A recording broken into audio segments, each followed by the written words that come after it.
you can take that. Yes, sir. Thank you so much. Yes, Thank sir. you. Thank you. So the topic is student leadership.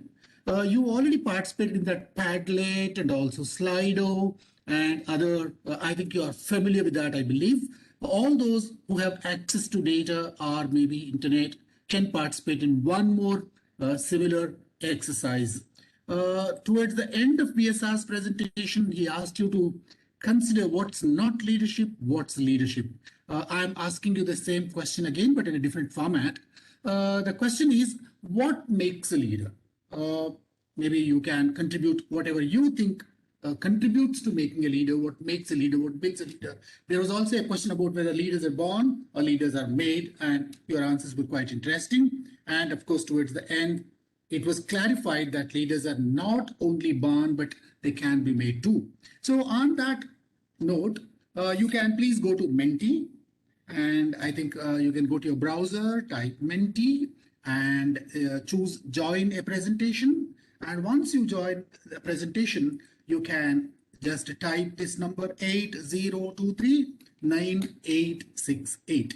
I'm repeating 80239868.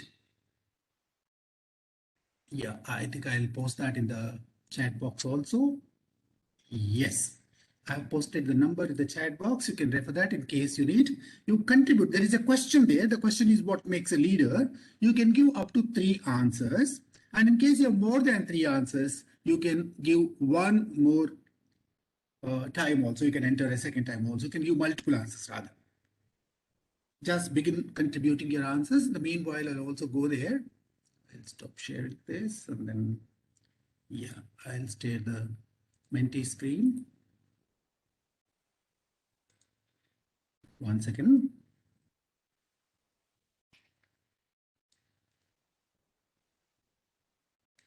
Yeah, you can begin writing your answers there. I am coming to the Menti screen. Yes, I think I can see your answers. Some of you have already contributed. Somebody has said humility. I think some 2 or 3 of you have said empowerment. Somebody said communication. I think some 2 or 3 have answered already. Some more people. I'll give you 2 minutes to give your answers.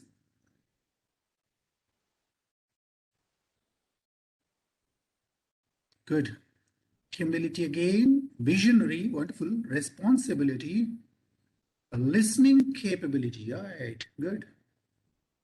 Listening capability. Listening skills. Confidence. Resilience. Perseverance. Wow, lovely. That's good. I think you can see the screen. Visionary, that's, I like it. Empowerment, perhaps many people have said empowerment. That's why the text is in large font. Good. Good communication skills, of course, yes. Perseverance, yeah. Empathy, self-motivation, I love that. Be an example, yeah, be a model to others. Being exemplary. Responsibility. Ability to influence others. Leading from the front. Lovely. Good. Good. I think the most popular answers are communication skills, empowerment, confidence, responsibility, vision. Thank you so much. Maybe I'll switch it off in the next 5 to 10 seconds. In case anybody else would like to participate, you may. Right. Accountability, a new one. Good. Create leaders. Oh, that's something that I really love. Adaptability. Humility. Thank you so much. I am switching it off. We will continue contributing. I'll see them later. But for the time being, to move on to the next slide, I've stopped that on my screen. Well, let's go back to the slideshow. Yeah. So this is where we found, and then I saw that you gave a lot of good qualities, good traits, good skills of an effective leader. Maybe if I ask you the next question, are these the same qualities that are found or that are expected to be seen in student leaders also, or student leader qualities are different, right? Yes or no in the chat box. Just one letter is enough. Y for S, N for no. So we saw the qualities and traits and skills of leaders in the earlier question. Now I would like you to ask yourself, are the qualities the same for the student leaders also? Good, good, good. I think people have started giving answers. I think so far all of you so far have said yes. Thank you so much. Even I believe that they are just the same.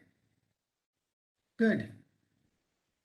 Thank you. Quite a few of you have answered. That makes my job a little easier because all of you have agreed that the kind of qualities and traits and skills that we would like to see in student leaders are almost the same or just the same as we see in the leaders in other fields of human activity. So from all that you've told me, from all the answers that you've given me, in case I need to make a kind of a definition of what leadership is, perhaps this fits in almost every answer that you've given me. So what does that say? It says leadership is mobilizing people, mobilizing the actions and efforts of people, the others, the team, so that we can achieve our desired common goals. So we set some goals, and the goals are collective, not one individual's goals, but the team's goals. And what does the leader do? The leader facilitates mobilization of the efforts, the actions, the collective efforts of the entire team towards that goal, towards achieving that goal. So put it in simple words. What does a leader do? The leader ensures that the team moves in the direction of the goal with a collective effort, right? So we work together and we try to achieve a common goal. Simple. And for that, somebody who facilitates that happening, somebody who, takes the entire team together with all those qualities that you've listed. Every one of those qualities is important. I think there is nothing that can be discarded there. So with all those qualities, he helps the team move in a certain chosen direction. They are not in disparate different directions, but they all work together, they all move together, they all achieve together. Simple. I think there is nothing else that needs to be said at this point of time. Let's see if this is the definition that we can accept for qualifying a student leader. If a student leader is a leader who mobilizes the efforts of a team to achieve a common goal, then what does he do? A very popular saying, successful leaders are those who know the way, who go the way, who show the way. So I'd like to put everything that I'd like to tell you in the next 20-25 minutes in these 3 points. So what is the first thing that a successful leader does? He knows the way. And then he goes the way. And he also shows the way to others. Just 3 points. I have just 3 more slides on these 3 points, and that's enough. That's my presentation. Okay, what is knowing the way first? I think BSR, when he was making that, presenting that talk about his insights into leadership, he said dreaming and connecting, executing, and helping others were the 4 important stages or important phases of leadership, right? The 4 mantras, he called them mantras. Maybe this is almost similar, my way of looking at it. Slightly, maybe 1 or 2 more things are added. I added knowing between, perhaps it comes somewhere between dreaming and executing. So between those 2, there is another level called knowing, because without knowing, we cannot move ourselves, we cannot help others move.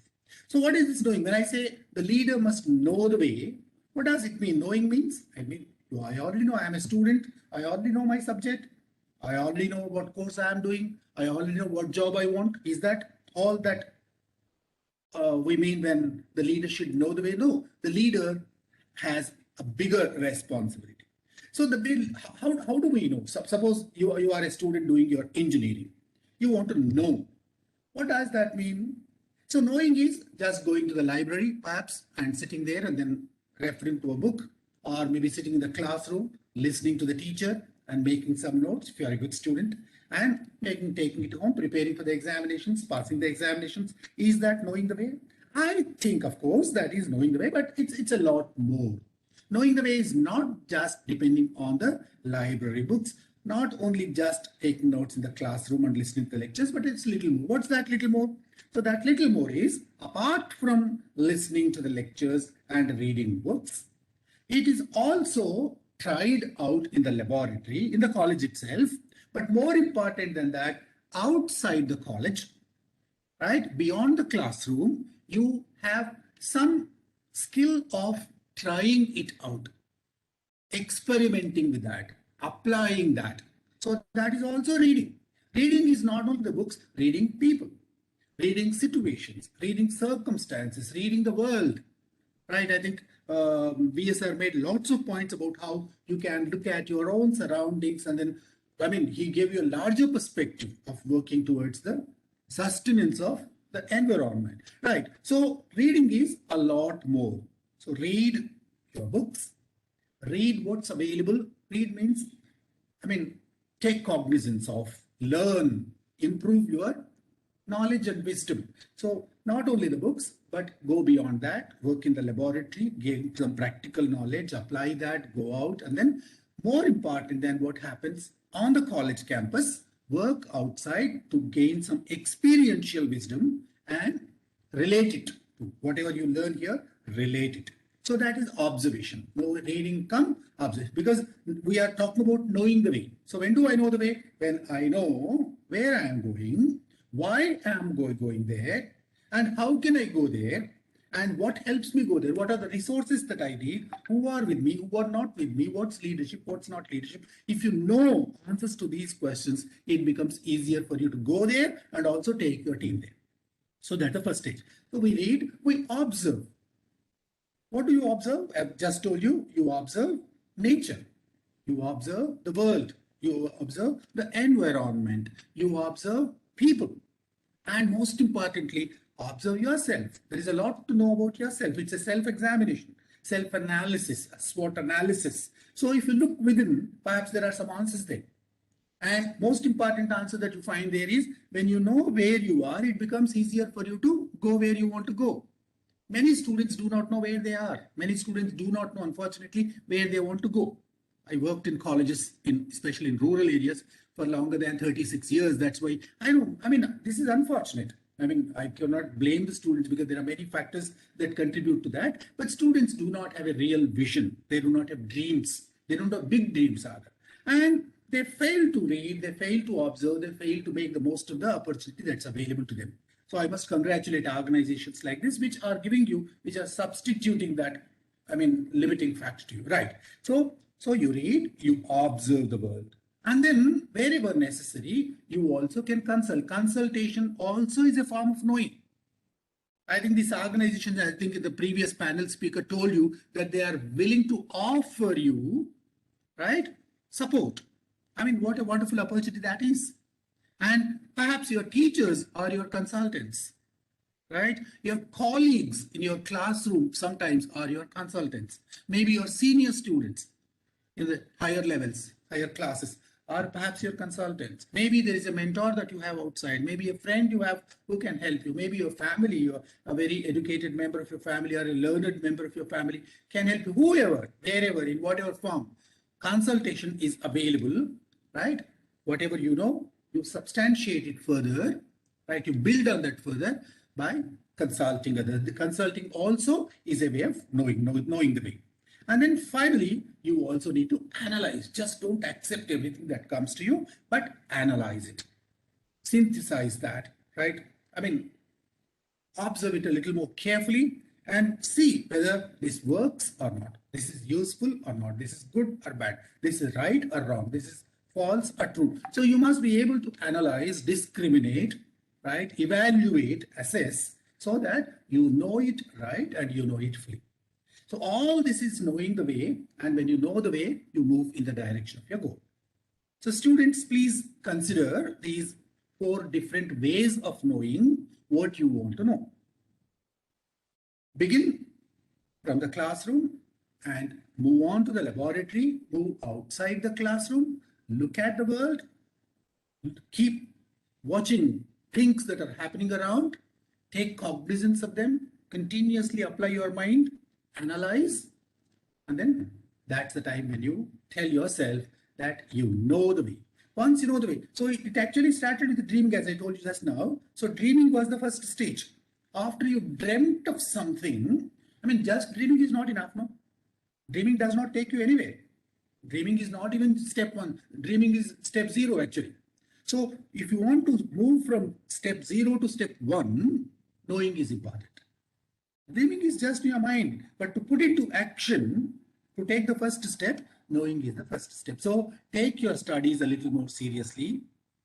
The content that is given to you in the university, in the college, or whatever is very important. That has been, of course, created by, I mean, senior, wise people from the various levels. There may be some limitations in that, but still, of course, that should not. That's why every university, every college not only prescribes it some textbooks, they also prescribe some reference books.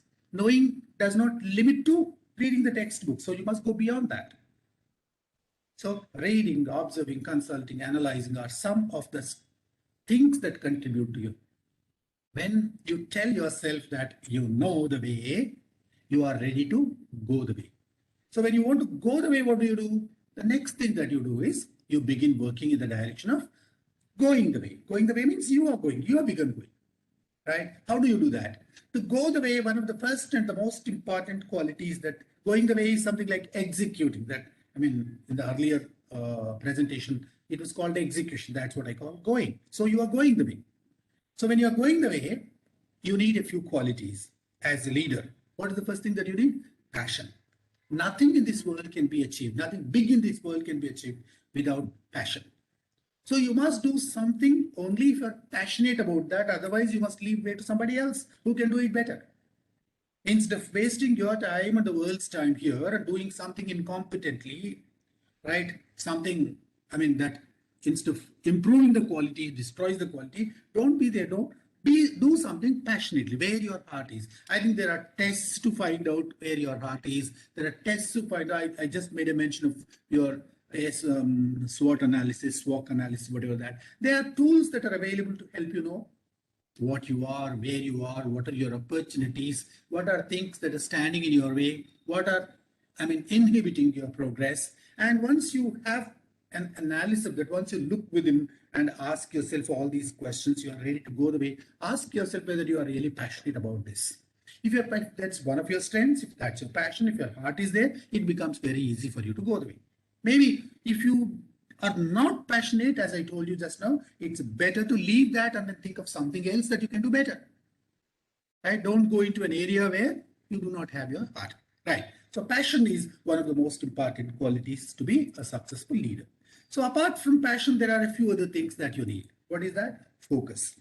So once you've chosen your dream, once you've started working in that direction, once you've gained enough knowledge to move in the direction you've chosen to move, so you need to have a lot of focus, determination, focus, and a kind of a loyalty to the goal that you've chosen. Right? And that will be benefited, that will become stronger if you persist. So you are likely to fail the first time, the second time. There's no guarantee. All these so-called successful people failed many times in their lives and then they withstood that, they overcame that. So only by the ability that you demonstrate to accept failure, you move further, right? So focus, then persist. Persisting in, despite the failures that you might face, moving ahead, moving farther. So passion is essential, focus is necessary, and persistence whenever there is a failure.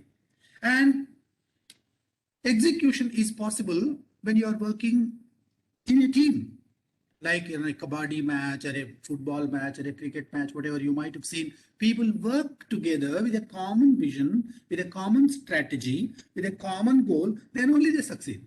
So if they work in different directions, what happens? All of them are working, but in different directions. Nobody moves anyway. Nothing happens. No goal is achieved. So it happens many times when a team is not well built, not well knit. So it's the leader's job to ensure that all of us are on the same plank. All of us are on the same plane. All of us are working together. So if we are hands in hand, we are hand in hand, and if we are all moving together, greater things are possible. Right? I cannot walk alone to achieve a common goal. Said, in fact, the collaboration is a team working together for a common goal. That's what we saw in the first slide also. So we are mobilizing the efforts of a team of people for achieving a common goal. That is leadership. And if that definition is accepted, collaboration is an essential skill that every leader must have. As a student, ask yourself, which team are you leading? What is the common goal? What is the common dream of that team? And in case you also believe, trust in that goal, and you're passionate about achieving that goal, you build your team now, and then you start working together with a certain strategy, with a certain focus, with a determination, and moving in that direction. If you have not taken care of this, what happens? So your team, it gets, your team becomes helpless, your team becomes goalless, your team becomes completely, it does not work. Right? All the efforts will go waste. It will be infructuous. Everything that you do will be infructuous, will be fruitless. So these are some of the things that you need to be capable of to go the way. What are the first? So what did you do? You dreamt, then you knew, you learned things that you needed to know before you began, and now you're going the way. So to go the way, what are you doing? You are asking yourself whether you are really passionate about that, whether your team is ready, whether you're focused on that, whether you are determined, whether you are willing to accept failures. Are you ready for that? And are you willing to take your team along together with a common strategy, a common focus, and a common structure, a common action plan? So this is going the way. These 4 things, if you keep in mind, and if you work to achieve those skills, if you build these 4 skills, your leader can build his skills. That's what we saw in the earlier presentation. So you need not be a born leader. You can acquire these skills. There are ways and tools to build each one of these skills. For instance, if you want to develop focus, there is a tool that helps you in case you're very keen on building your focus. So you can train yourself with that. Okay, so move this direction to reach your goal. And what's the last thing that you do after knowing the way and going the way? You have to show the way. Show the way means the whole team must go together along with you. It's not going alone, I told you. So you just started collaborating towards the end of that going the way. So collaboration for what? And collaboration, when does it work? Teamwork works. If the team works, the dream works. Simple. So collaboration is putting the team together. That's a beginning. Then you have to show them the way because you are the leader. As a leader, what can you do with the team? You need to have effective communication skills. I don't think I need to emphasize on them. Without good communication skills, nothing in this world perhaps is possible. In whatever field you are, you need not be working in a multinational corporate world, but even if you're working at home, even if you're working within the family, wherever, at every level, at all levels, you need good communication skills. Communication skills does not mean English language. Many people mistake that, sir, I can't speak English, I come from rural area, some such thing. No, that has nothing to do with that. If you can communicate what you have in your mind effectively, so that the person to whom you are speaking or writing or whatever, with whom you are communicating, if you communicate it exactly the same way as you want them to understand it, comprehend it, I think you have communicated. Sometimes language is not essential at all. Even without language, you can achieve communication, effective communication. So language or no language, English language or Telugu language, body language or linguistic language, whatever. So it's not the tool that you are using, but the goal that's important. How are you communicating to ensure that the person with whom you are communicating gets exactly the same thought, the same idea, the same feeling, or the same information that you want to convey to them? If you tell me something, right, do you know the skill, or do you have the skill to ensure that I've got your idea exactly as you wanted me to? How do you do that? Simple, of course. If you are using language, your language must be good. Your language must be clear, simple, easy to understand and all that. And if you are using body language, your body language must be effective. It must convey exactly the same idea that you want. Your tone must be appropriate and many, many other things. And then you can have a detailed class on communication. I think you already have, all of you at all levels, you're being taught communication skills. And in case you are, maybe once again, you can make a SWOT analysis of your communication skills. And if your pronunciation is bad, your vocabulary is limited, or your grammar is bad, or if your certain area of your body language is not quite effective, or the concepts themselves are not very mature in your mind, and then you are not able to express your ideas because at that point itself you're stuck. I mean, whatever the areas in which you need to focus, identify them and build your communication skills. Then only you can show the way. Otherwise, I mean, if people who are coming with you, the team, when you are collaborating, if they do not understand where you want them to go, how you want them to go, when you want them to go, and why you want them to go, I mean, the whole effort is wasted. So you must be very clear in your mind, and you must make others also understand what is in your mind very clearly. Then only good communication has happened, and you have the possibility of succeeding in achieving a target. So showing the way, most importantly, depends on your ability to communicate. I think every one of you needs this, without any exception, whether you are a leader or a follower, whether you are a layman or an educated man, whether you are speaking to an audience of 10,000 people or one person at a time. So you need good communication skills. So this is where you need to focus a lot. Build your communication. I think that's what every teacher tells you, every college tells you, every book tells you, and every situation tells you. You recall how many times you wanted to convey something to some people and you conveyed something else to them, or they understood it as something else. It might have happened to you hundreds of times in your life. So why did this happen? You just analyze that. Why did this happen? Where did it go wrong? You could be wrong, they could be wrong, the medium could be wrong, anything could have been wrong. So you are learning from that. So, but if you're not looking at that back, and if you're not learning from that, again, you've lost an opportunity to build your communication skills. So constantly observe yourself, right? Learn from the mistakes that you make and make your communication skills effective. As a leader, this is one very important that you need to focus on. So communication skills. The second thing, you need to be a good mentor. You need to show the way to others. What are you doing now? So you are at the third step. You are showing the way to others. If you're showing the way to others, you must be some kind of a mentor to them. They sometimes get stuck. They don't understand what you've said, right? Or maybe disoriented. And I mean, because of various reasons, they might not have been moving along with the rest of the team for various reasons. So it is your responsibility to ensure that you mentor them properly so that everybody is together. Otherwise, what happens if you do not mentor them? They have not comprehended what's in your mind.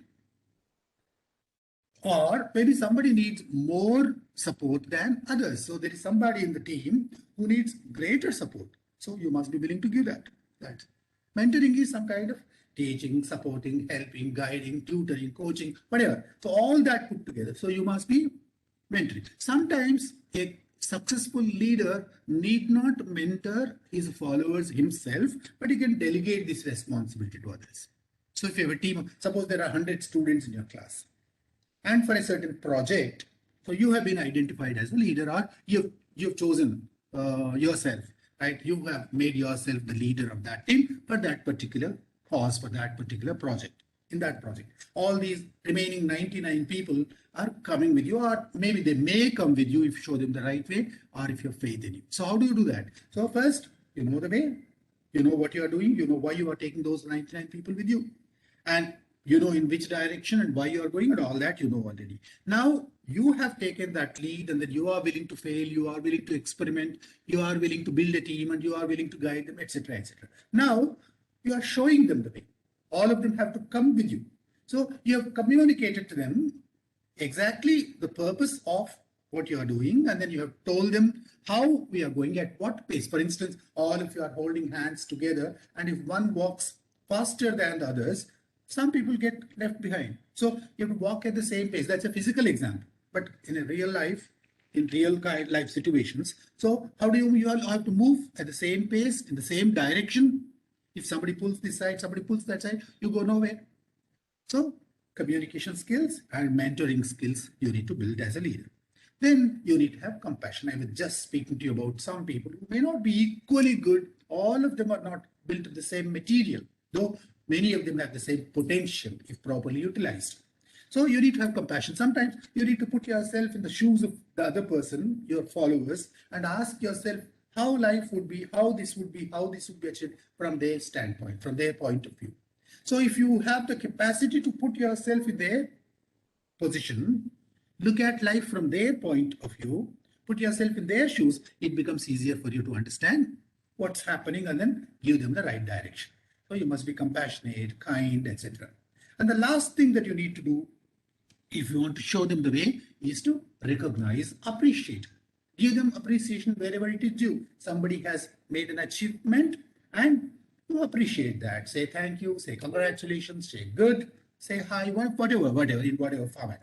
So appreciation comes in 100 different ways. So it can be as simple a thing as a happy smile that you give them. It can be as simple a word as thank you. It can be a reward, it can be a gift, it can be an incentive. Anyway, whatever structure you have built and whatever the system allows. So you must have some way of recognizing achievement, recognizing accomplishment, celebrating every little success. So maybe there can be stages, phases where you stop for a while and acknowledge all the contributions made by all the people. Right? This is yet another way of ensuring that the team is moving along. And this is showing the way. If you do these 4 things, and if you just, I've just put all the 3 slides together. So if you're knowledgeable, if you have compassion, if you understand, and if you yourself self-confidence, if you can build confidence in others, if you're positive, patient, etc., everything that you see on the screen. If you do all this, success is certainly possible. This is knowing the way, going the way, showing the way. So thank you very much. I would like you to be a great leader, make a difference to you yourself, and also make a difference to your followers. And wherever you go, whatever journey you are undertaking, and in whatever direction you have chosen to move along with the team, so leave your footprints there so that you feel happy and you are ready for the next step and the next task. Wish you all the best. Thank you so much. Thank you so much, sir. Thank you for explaining the phases of achieving a goal very interestingly. As a dream, know, go, and show as a leader. And the importance of focus, persistence, collaboration, compassion. And these are all well reiterated for all the student leaders here to become leaders in their coming careers and being nation ready and industry ready. Thank you so much, sir. And in your honor, a cluster of 5 saplings have been planted at Sundarbans National